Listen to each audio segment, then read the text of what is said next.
Assalamualaikum dan salam sejahtera. Saya Damia Sumaya dari TVPSS Kamisi ingin menjalankan satu sosial eksperimen berkaitan bulan Ramadan.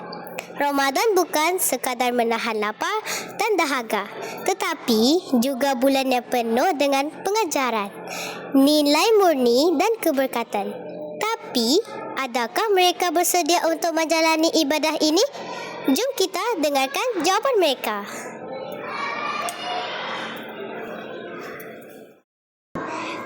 Siapakah nama awak?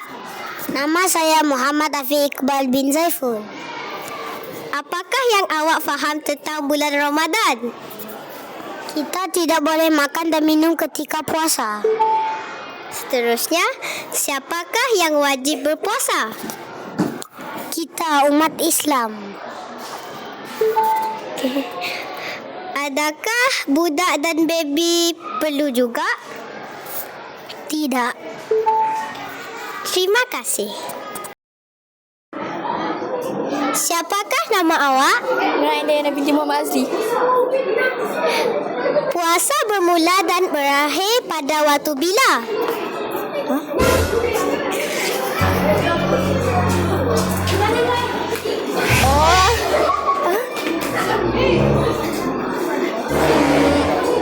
Subuh hingga maghrib. Apakah tanda masuk waktu subuh dan maghrib? Terbit fajar dan terbenam matahari.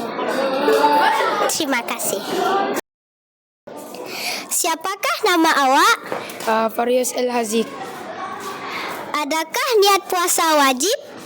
Wajib. Boleh bacakan niat puasa? Nawaitu sawma radin an adai fardi syahdi Ramadana hazi sanati lillahi ta'ala. Saja aku berpuasa tu subuh. Faham tak subuh? Nawaitu sawma radin an adai fardi syahdi Ramadana hazi sanati lillahi ta'ala. Sahaja aku berpuasa pada esok hari kerana di bulan Ramadan kerana Allah Ta'ala. Bila niat perlu dilakukan? Sebelum tidur. Sekian, terima kasih. Siapakah nama awak? Hani. Alisha. Boleh sebutkan beberapa perkara yang membatalkan puasa?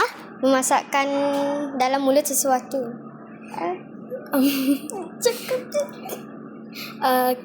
Korek tak hidung.